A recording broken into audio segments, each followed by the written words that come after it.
Part 1. Extracts from Adam's Diary. Monday. This new creature with the long hair is a good deal in the way. It is always hanging around and following me about. I don't like this. I am not used to company. I wish it would stay with the other animals. Cloudy today, wind in the east. Think we shall have rain. We? Where did I get that word? I remember now. The new creature uses it. Tuesday. Been examining the great waterfall. It is the finest thing on the estate, I think. The new creature calls it Niagara Falls. Why, I am sure I do not know. Says it looks like Niagara Falls. That is not a reason. It is mere waywardness and imbecility. I get no chance to name anything myself. The new creature names everything that comes along before I get in a protest, and always the same pretext is offered. It looks like the thing. There is the dodo, for instance.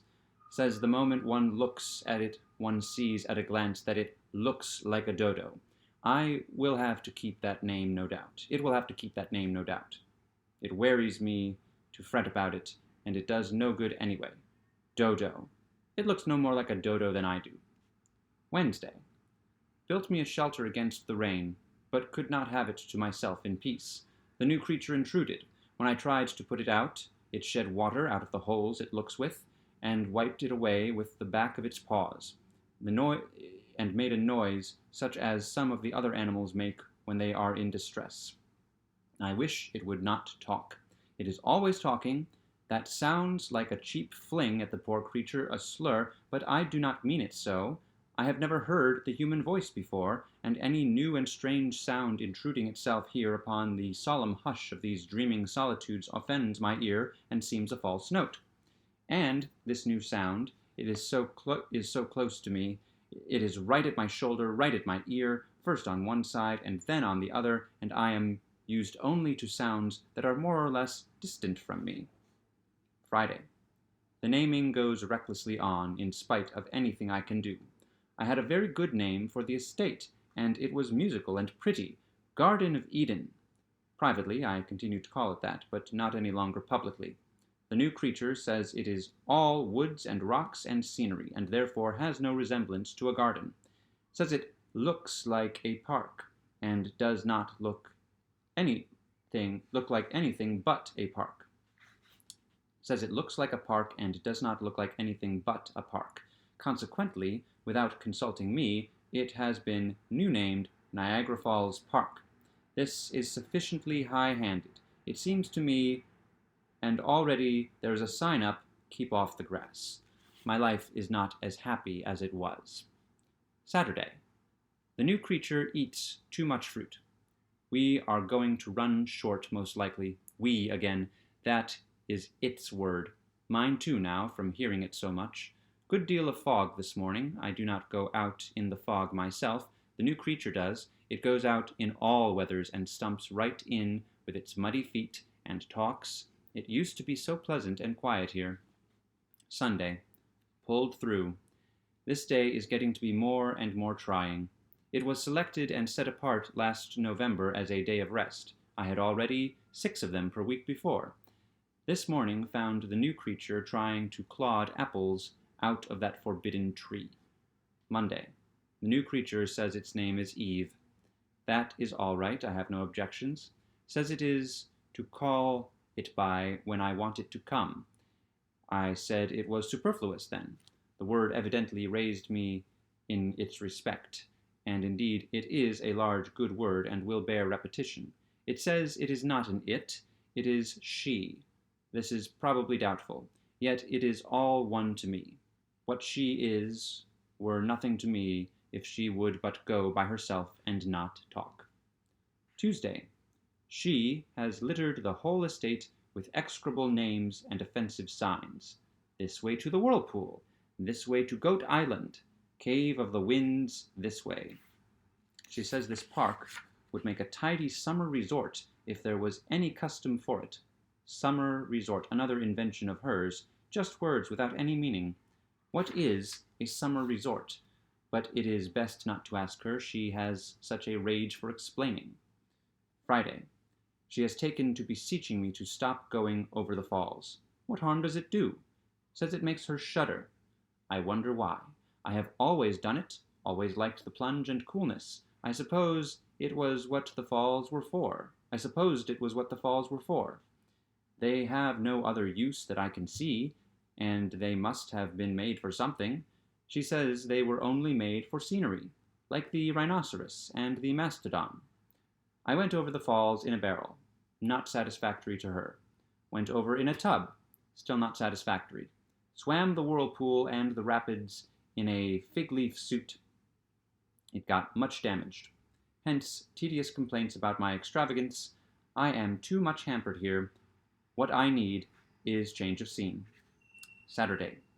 I escaped last Tuesday night, and traveled 2 days, and built me another shelter in a secluded place, and obliterated my tracks as well as I could, but she hunted me out by means of a beast which she has tamed and calls a wolf, and came making that pitiful noise again, and shedding that water out of the places she looks with.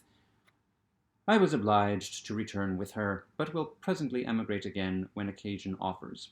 She engages herself in many foolish things, among others, to study out why the animals called lions and tigers live on grass and flowers, when, as she says, the sort of teeth they wear would indicate that they were intended to eat each other. This is foolish, because to do that would be to kill each other, and that would introduce what, as I understand it, is called death, and death, as I have been told, has not yet entered the park, which is a pity on some accounts. Sunday. Pulled through. Monday. I believe I see what the week is for. It is to give time to rest up for the weariness of Sunday. It seems a good idea. She has been climbing that tree again, clodded her out of it. She said nobody was looking, seems to consider that a sufficient justification for chancing any dangerous thing, told her that. The word justification moved her admiration, and envy too, I thought. It is a good word. Tuesday. She told me she was made out of a rib taken from my body. This is at least doubtful, if not more than that. I have not missed any rib. She is in much trouble about the buzzard, says grass does not agree with it, is afraid she can't raise it, thinks it was intended to live on decayed flesh. The buzzard must get along the best it can with what it is provided. We cannot overturn the whole scheme to accommodate the buzzard. Saturday. She fell in the pond yesterday when she was looking at herself in it, which she is always doing. She nearly strangled, and said it was most uncomfortable. This made her sorry for the creatures which live in there, which she calls fish, for she continues to fasten names onto things that don't need them, and don't come when they are called by them, which is a matter of no consequence to her. She is such a numbskull anyway. So she got a lot of them out and brought them in last night and put them in my bed to keep warm. But I have noticed them now and then all day, and I don't see that they are any happier there than they were before, only quieter. When night comes, I shall throw them outdoors. I will not sleep with them again, for I find them clammy and unpleasant to lie among when a person hasn't anything on. Sunday. Pulled through. Tuesday. She has taken up with a snake now. The other animals are glad, for she was always experimenting with them and bothering them, and I am glad because the snake talks, and this enables me to get a rest. Friday. She says the snake advises her to try the fruit of that tree, and says the result will be a great and fine and noble education. I told her there would be another result, too. It would introduce death into the world. That was a mistake. It had been better to keep the remark to myself. It only gave her an idea. She could save the sick buzzard and furnish fresh meat to the despondent lions and tigers. I advised her to keep away from the tree. She said she wouldn't. I foresee trouble. Will emigrate. Wednesday.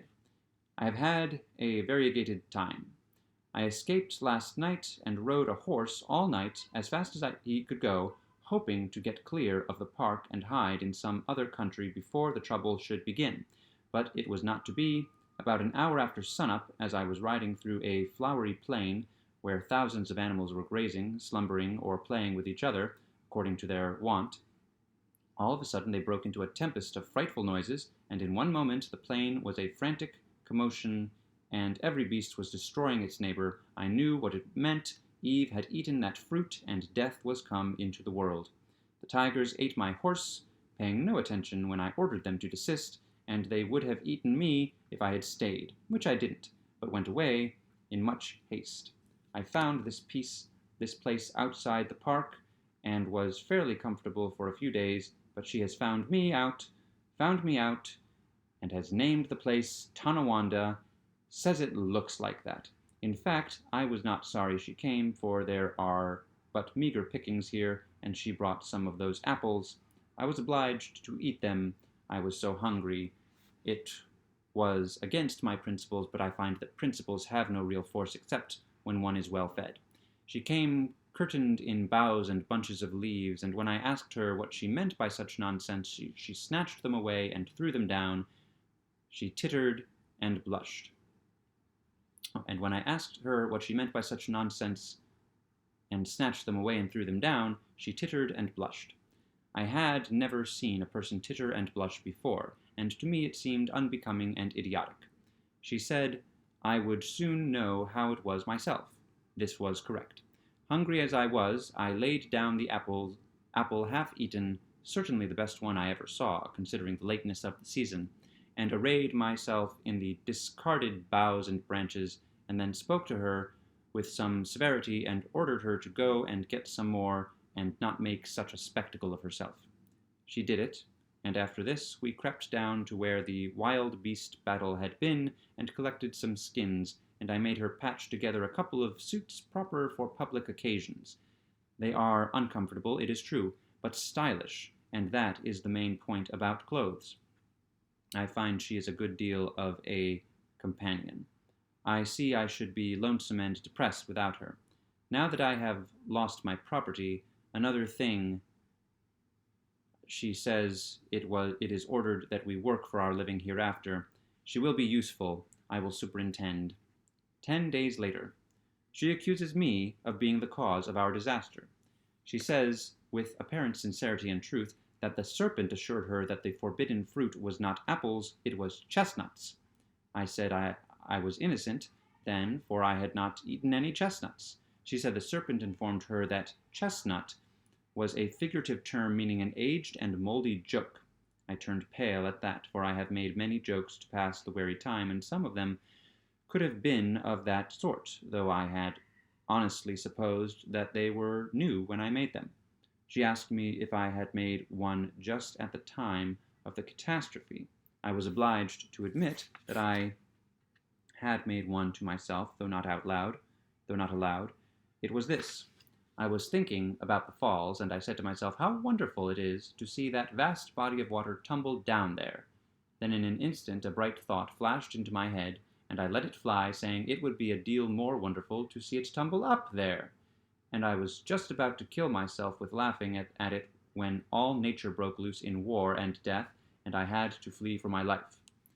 There, she said, with triumph, that is just it. The serpent mentioned that very joke. The serpent mentioned that very jest, and called it the first chestnut, and said it was coeval with the creation. Alas, I am indeed to blame. Would that I were not witty. Oh, that I had never had that radiant thought. Next year. We have named it Cain. She caught it while I was up country trapping on the north shore of the Erie. Caught it in the timber a couple of miles from our dugout. Or it might have been 4, she isn't certain which. It resembles us in some ways, and may be a relation. That is what she thinks, but this is an error in my judgment. The difference in size warrants the conclusion that it is a different and new kind of animal, a fish perhaps, though when I put it in the water to see, it sank, and she plunged in and snatched it out before there was opportunity for the experiment to determine the matter. I still think it is a fish, but she is indifferent about what it is, and will not let me have it to try. I do not understand this. The coming of the creature seems to have changed her whole nature, and made her unreasonable about experiments. She thinks more of it than she does of any of the other animals, but is not able to explain why. Her mind is disordered. Everything shows it. Sometimes She carries the fish in her arms half the night when it complains and wants to get to the water. At such times, the water comes out of the places in her face that she looks out of, and she pats the fish on the back and makes soft sounds with her mouth to soothe it, and betrays sorrow and solicitude in 100 ways. I have never seen her do like this with any other fish, and it troubles me greatly. She used to carry the young tigers around so, and play with them before we lost our property. But it was only play. She never took on about them like this when their dinner disagreed with them. Sunday. She doesn't work Sundays, but lies around all tired out and likes to have the fish wallow over her. And she makes fool noises to amuse it, and pretends to chew its paws, and then makes it laugh. I have not seen a fish before that could laugh. This makes me doubt. I have come to like Sunday myself, superintending all the week tires a body so. There ought to be more Sundays. In the old days they were tough, but now they come handy. Wednesday. It isn't a fish. I cannot quite make out what it is. It makes curious devilish noises when not satisfied, and says goo goo when it is. It is not one of us, for it doesn't walk. It is not a bird, for it doesn't fly. It is not a frog, for it doesn't hop. It is not a snake, for it doesn't crawl. I feel sure it is not a fish, though I cannot get a chance to find out whether it can swim or not. It merely lies around, and mostly on its back, with its feet up. I have not seen any other animal do that before. I said I believed it was an enigma, but she only admired the word without understanding it. In my judgment, it is either an enigma or some kind of a bug. If it dies, I will take it apart and see what its arrangements are. I never had a thing perplex me so. 3 months later. The perplexity augments instead of diminishing. I sleep but little. It has ceased from lying around and goes about on its 4 legs now. Yet it differs from other 4-legged animals in that its front legs are unusually short. Consequently, this causes the main part of its person to stick up uncomfortably high in the air, and this is not attractive. It is built much as we are, but its method of traveling shows that it is not of our breed. The short front legs and long hind ones indicate that it is of the kangaroo family, but it is a marked variation of the species, since the true kangaroo hops, whereas this one never does. Still, it is a curious and interesting variety, and has not been catalogued before. As I discovered it, I have felt justified in securing the credit of the discovery by attaching my name to it, and hence have called it Kangaroorum adamiensis. It must have been a young one when it came, for it has grown exceedingly since. It must be 5 times as big now as it was then, and when discontented it is able to make from 22 to 38 times the noise it made at first. Coercion does not modify this, but has the contrary effect. For this reason I discontinued the system. She reconciles it by persuasion, and by giving it things which she had previously told me she wouldn't give it. As already observed, it was not at home when it first came. I was not at home when it first came, and she told me she found it in the woods. It seems odd that it should be the only one, yet it must be so, for I have worn myself out these many weeks trying to find another one to add to my collection, and for this one to play with. For surely, then, it would be quieter, and we could tame it more easily. But I find none, nor any vestige of any, and strangest of all, no tracks. It has to live on the ground, it cannot help itself. Therefore, how does it get about without leaving a track? I have set a dozen traps, but they do no good. I catch all small animals except that one, animals that merely go into the trap out of curiosity, I think, to see what the milk is there for. They never drink it. 3 months later. The kangaroo still continues to grow, which is very strange and perplexing. I never knew one to be so long getting its growth. It has fur on its head now, not like kangaroo fur, but exactly like our hair, except that it is much finer and softer, and instead of being black, it is red. I am like to lose my mind over the capricious and harassing developments of this unclassifiable zoological freak. If I could catch another one, but that is hopeless. It is a new variety, and the only sample, this is plain. But I caught a true kangaroo and brought it in, thinking that this one, being lonesome, would rather have that for company than have no kin at all, or any animal it could feel a nearness to, or get sympathy from in its forlorn condition, here among strangers who do not know its ways or habits, or what to do to make it feel that it is among friends. But it was a mistake. It went into such fits at the sight of the kangaroo that I was convinced it had never seen one before. I pity the poor noisy little animal, but there is nothing I can do to make it happy. If I could tame it, but that is out of the question. The more I try, the worse I seem to make it. It grieves me to the heart to see it in its little storms of sorrow and passion. I wanted to let it go, but she wouldn't hear of it. That seemed cruel, and not like her, and yet she may be right. It might be lonelier than ever, for since I cannot find another one, how could it? How could it? 5 months later. It is not a kangaroo. No, for it supports itself by holding to her finger, and thus goes a few steps on its hind legs and then falls down. It is probably some kind of a bear, and yet it has no tail, as yet, and no fur except on its head. It still keeps on growing. That is a curious circumstance, for bears get their growth earlier than this. Bears are dangerous, since our catastrophe, and I shall not be satisfied to have this one prowling about the place much longer without a muzzle on. I have offered to get her a kangaroo, if she would let this one go, but it did no good. She is determined to run us into all sorts of foolish risks, I think. She was not like this before she lost her mind. A fortnight later. I examined its mouth. There is no danger yet. It has only one tooth. It has no tail yet. It makes more noises now than it ever did before, and mainly at night. I have moved out, but I shall go over mornings to breakfast and see if it has more teeth. If it gets a mouthful of teeth, it will be time for it to go, tail or no tail, for a bear does not need a tail in order to be dangerous. 4 months later. I have been off hunting and fishing a month, up in the region that she calls Buffalo. I don't know why, unless it is because there are not any buffaloes there. Meantime, the bear has learned to paddle around all by itself on its hind legs and says Papa and Mama. It is certainly a new species. This resemblance to words may be purely accidental, of course, and may have no purpose or meaning. But even in that case, it is still extraordinary, and is a thing which no other bear can do.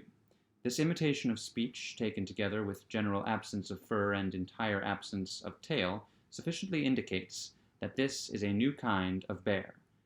The further study of it will be exceedingly interesting. Meantime, I will go off on a far expedition among the forests of the north and make an exhaustive search. There must certainly be another one somewhere, and this one will be less dangerous when it has company of its own species. I will go straight away, but I will muzzle this one first. 3 months later. It has been a weary, weary hunt, yet I have had no success. In the meantime, without stirring from the home estate, she has caught another one. I never saw such luck. I might have hunted these woods 100 years, I never would have run across that thing. Next day. I have been comparing the new one with the old one, and it is perfectly plain that they are the same breed. I was going to stuff one of them for my collection, but she is prejudiced against it for some reason or other, so I have relinquished the idea, though I think it is a mistake. It would be an irreparable loss to science if they should get away. The old one is tamer than it was, and can laugh and talk like a parrot, having learned this, no doubt, from being with the parrot so much, and having the imitative faculty in a highly developed degree.